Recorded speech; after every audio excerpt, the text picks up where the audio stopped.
देखिए इस क्वेश्चन में क्या है कि एक टावर दिया हुआ है और टावर की जो हाइट दी हुई है आपको वो दी हुई है 240 metre. Height of the tower is 240 metre, ठीक है।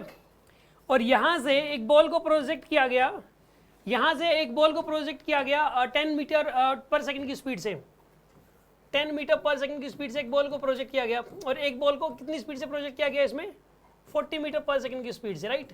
दो बॉल्स हैं, एक तो बॉल ए है और एक बॉल बी है। एक को 10 मीटर पर सेकंड की स्पीड से और दूसरी बॉल को 30 मीटर पर सेकंड 40 मीटर पर सेकंड की स्पीड से प्रोजेक्ट किया गया, राइट।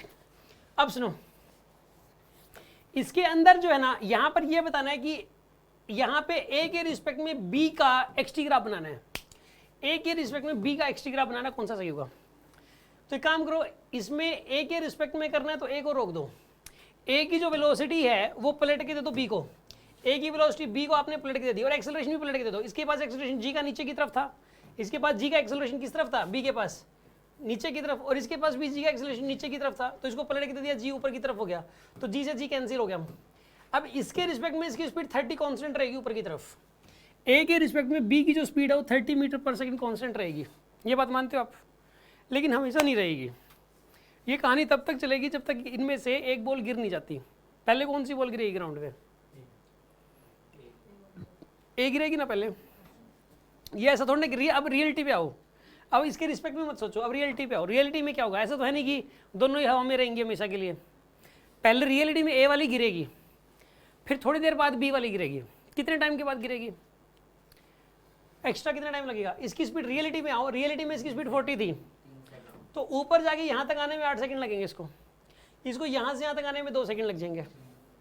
मतलब ये बी वाली जो है ना, इसको टाइम लगेगा गिरने में। ए वाली पहले गिर जाएगी और बी वाली बाद में गिरेगी।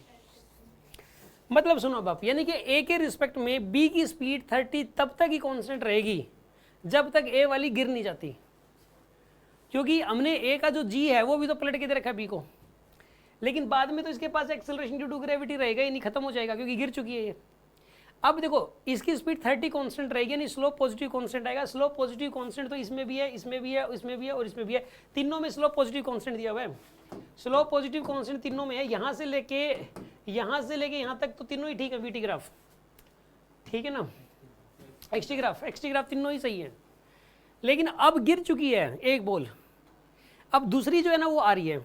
अब सिर्फ है ना, अब आप ग्राउंड के रिस्पेक्ट में करो, चाहे वो गिरे हुए पत्थर के रिस्पेक्ट में करो, जो बॉल ए गिरी हुई है चाहे उसके रिस्पेक्ट में करो, चाहे ग्राउंड के रिस्पेक्ट में करो, बात तो एक ही। अब तो सिर्फ क्वेश्चन इतना सा रह गया कि एक बॉल है वो ऊपर से नीचे आ रही है, बस क्वेश्चन इतना सा रह गया। उसका ग्राफ बनाना, एक्सटी ग्राफ।